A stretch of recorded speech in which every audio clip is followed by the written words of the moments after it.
Welcome to the first week of this course on terrorism and counterterrorism, comparing theory and practice. In the following videos, we're going to look at how terrorism has made headlines in the past decades, the definition problem, and the essence of terrorism. Let us first have a look at the facts. We hear about terrorism almost every day, and it's a truly global phenomenon, leaving more than 10,000 people dead, according to the statistics of the United States State Department. But not all parts of the world are as much troubled by terrorism as others. Let's have a closer look at the exact numbers. Well, you see Afghanistan number one on the list with more than 2,500 people killed because of terrorist activities, closely followed by Iraq with about the same number of people dead. Pakistan is very high, Nigeria, and even Russia, number 5 on the list, suffered from more than 650 people killed because of all types of attacks. What about other countries? What about the biggest countries in this world? China, India, United States, Brazil, and the European Union. If we look at the European Union, for instance, we see that Europol, the EU's law enforcement agency, said that in 2012, 17 people died as a result of terrorist activity in the European Union. That's 17 too many, but it's a very low number if we compare that to countries like Pakistan, Afghanistan, and Iraq. And the same holds for the United States. According to the statistics of the US State Department, 10 US citizens were killed in terrorist activity, all of them in Afghanistan and none of them on US territory.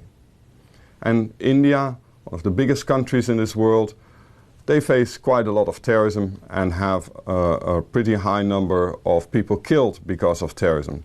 Sadly, more than 200 of them were killed in terrorist activities.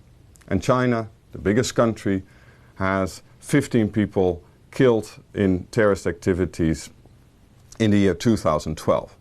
And I'm happy to say that Brazil, the largest country in Latin America, has 0 casualties because of terrorism.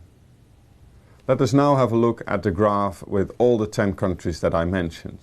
And you immediately see the enormous difference between the top 5, Afghanistan, Pakistan, etc., and the United States, Brazil, China, and the EU. These differences are quite big. Well, let's put it on a map. The map of terrorism today shows the differences in the impact of terrorism. Well, the map was made by the Institute for Economics and Peace, and it combines the number of incidents, fatalities, injuries, and property damage. And it's based on the data of the Global Terrorism Database of Maryland University. What do you see? You see hot spots in South Asia and the Middle East, Russia, Northern Africa. But fortunately you also see that many parts of Asia, Southern Africa, America, and the European Union are not that frequently troubled by terrorism. In many countries, also the ones where terrorism doesn't happen that often, it ranks high on national political agendas. But the same holds for the international agenda. Large organizations like the UN and NATO and other regional organizations have been focusing on terrorism a lot, especially since 9/11. In many countries, terrorism is considered the biggest or one of the biggest threats, influencing relationships between countries and between communities. And some even argue that we live in a post-9/11 world because of its enormous impact on relationships, on our way of thinking about security. Do you agree? Well, it's been 12 years, and there's so many other issues that define our age. Think of the economy, the environment, technological innovations, and so many other social political issues. A post-9/11 world? I wouldn't call it like that.